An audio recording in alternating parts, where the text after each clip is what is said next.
Good morning, everyone. It is Monday morning where you are, but here it is actually Sunday. We're filming on Sunday, and this is Coffee and Questions and Blondes. So today's a special episode. So this is my granddaughter, Sophia. Hello. And her BFF. That's probably not even applicable anymore. Anyway, her best friend, Jasmine. Say hi. Hi. And I wanted to, you've seen Sophia before. I don't know that you'd seen Jasmine, but anyway, I wanted to kind of introduce them, and they're going to start their own YouTube channel sometime in the near future. We don't know exactly when, but I wanted to give them a shout out and actually kind of let them talk a little bit. So tell me about your channel.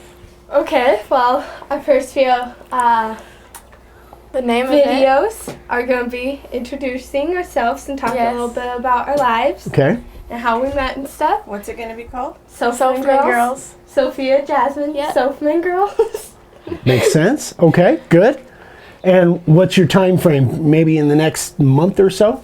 We're planning for it to be out by summer. Our first few videos out by summer. Yeah. Okay. Because school, we have a lot of stress on testing and stuff, so we're probably not going to do anything within those few weeks of testing. But by the end of the school year, we should have our first video out. Okay. Yes. It's gonna Excellent. Be quite exciting. It is good. Exciting. Well, hopefully the microphone is picking up enough of you guys. So, well, that's exciting, and we'll let you guys know when it's up and live, and you can send your kids and grandkids to it or whatever. So we'll keep you guys abreast of what's going on there. So, thank you, ladies. Thank you. Appreciate you classing up the joint. Yeah. So go have a seat, and I'll get going on my coffee and questions. All right, you guys. So let's, okay, first things first. Correction on, oh man, I made notes on it too. On the video that I did the other day, Coffee and Questions 3/2017, I was watching it again and I realized I made an error on that. That was about kind of if you have issues with your spray can, how to actually clear it and stuff. And I said it was on that you could go back and watch video newsletter number 163. I was wrong. It's 63, not 163. So on video number 63, I show how to clean these out. Dad's on there too, but how to actually clear these nozzles, not the nozzles, but the actual tube inside. I show that on video number 63, so I wanted to make that correction. Next, okay, I have a question from David Cater. And David said, I was watching Coffee and Questions this morning and had a question about the SC50. You said, and because now I will sharpen the SC50s for you guys if you need them sharpened. You said you could only sharpen it a few times. This is a curiosity question. After it's been sharpened a few times and the tip is not fine anymore, would it be able to be converted to a profile bit? Just a thought. So, you could once, and I'll show these two bits, and hopefully we can get a zoom in on them. I'll turn the cup. So this is the SC50, and this is the profile bit. So you can see that the SC50 comes down to a much sharper point. Well, after the SC50 has been sharpened a few times, that you're probably going to lose that point, and I may only get 3 or 4 sharpenings out of them. However, so it will cut maybe the same width, but the problem, I wouldn't necessarily consider it to be a replacement, even if it is shorter and blunter. I wouldn't consider it the same as a profile bit, because if you look, the profile bit has 2 flutes. That's the reason it cuts. Huh? Let me go back down to it.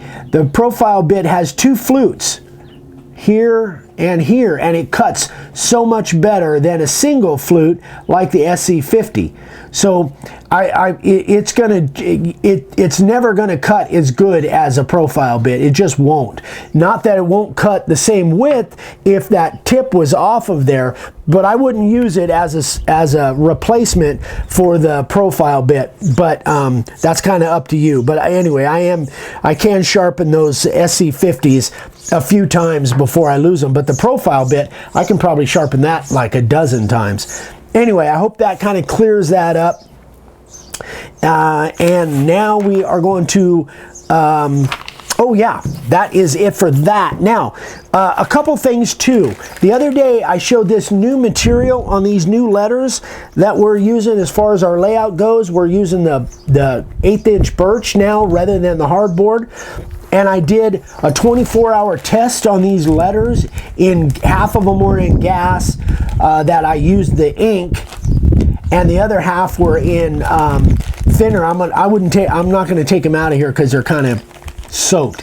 After I got done with that video of 24-hour test, I put them back in there. So now they have been sitting in that solvent, half of them in gas, half of them in thinner, for a week straight. And you can see there's still no delamination, no swelling, no nothing. So that pretty much says it there. The test, and I think you could probably have them in there for a month. I think they'd be fine. So anyway, that's that. So the test on these things, flying colors on this new material. Now, here's the other thing. I was talking to who we call Aussie Brad the other day. He called from Australia, and a terrific guy, and he calls every once in a while. We were talking, and he brought up a point about these new letters that he really liked the idea of. Even after they're soaked, you can see they're a different color on the back. They're not the same color as this, but they're still a different color on the back, and they're black on the front. Now here's the deal. When you first get your layout letters, if you lay them out the right orientation, the right way, and just spray them black, even not on a sign, but just lay them all out and get them right the way they're supposed to be. Like if you buy a starter pack, you'll get one of these for the Western set, and then we have them for the Clarendon set too. So if you lay all your letters out and spray them black on what you know is the face based on this, when you first get them, then they'll always be black on the front. You won't ever have a chance to turn them backwards. Now, why is this important? Well, let me show you. Here, I'm going to bring this back over here. The H, it looks like the H could probably go either way, but it's not true. These points aren't right in the center. If you put one upside down against the other, you can see, where you want it? There? Yes. You can see that one point is lower than the other. So this point is supposed to be slightly above center on on most of the Western style. So this one is upside down. It should be like that. Okay, so it's for me, I'm kind of anal about this, but I know probably some of you are as well, and you might not understand or realize that the Western letters, these points aren't right in the center. It took me a while to figure that out. The other thing is, let's take for instance the K. All right, well, every once in a while I see this thing upside down like that, and that is incorrect. Down against. Is it good? It's good. So the same thing applies like the H. The same thing applies to the I's. So you can see the I is supposed to be just above center, the point just above center, and this one would be upside down. So if you look at it this way, you can see one of them is upside down and one of them is not. So it's not that critical, but you want to do it right. I'm sure most of you are like me. You want to do it right the first time. The other thing that I see a lot of that's very, very common, not the Western, but the Clarendon, is these being backwards. So that is the way the A is supposed to be. You can see that the A, the skinny leg is on the left. Well, I see this a lot with the skinny leg on the right, but that's incorrect. But if you lay all these letters out first, when you first get them, whether they're the sets, the starter packs, or whatever, and spray them and look at this and spray the front side, then you'll never have to look again. You'll know because the front will be black. So I didn't even think about that when Brad brought it up to me, but it's a really, really good point, because again, Brad says, you know, and many of you, now that you're doing signs, many of you that have been doing them for a while, you can see backwards letters or upside down letters. You see them all the time. But if you do this, especially when you first start out, if you don't know exactly which way that letter is going to be, lay them all out and spray them, and then you won't even have to mess with it anymore. You won't have to even keep this thing around. You can throw it away.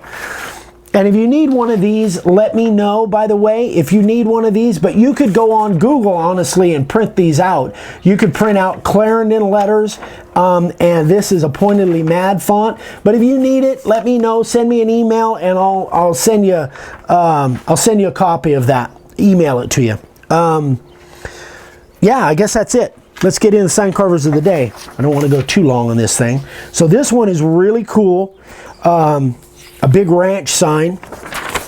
Kurt James in Wyoming. This is a rough plank. It's 12 foot long by 1.5 feet high. Really a nice ranch sign.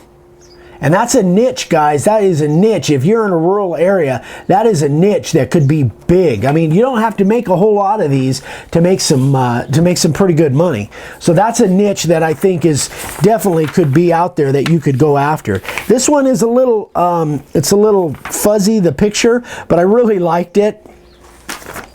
Glenn. And I'm not sure exactly how he got that blue look on the surface. I think he probably just kind of sprayed it haphazardly and then kind of sanded it off. But it looks really cool. Yeah, it's really neat. It's kind of a neat effect. So I love all that special stuff that you guys are doing. Just love it, love it, love it.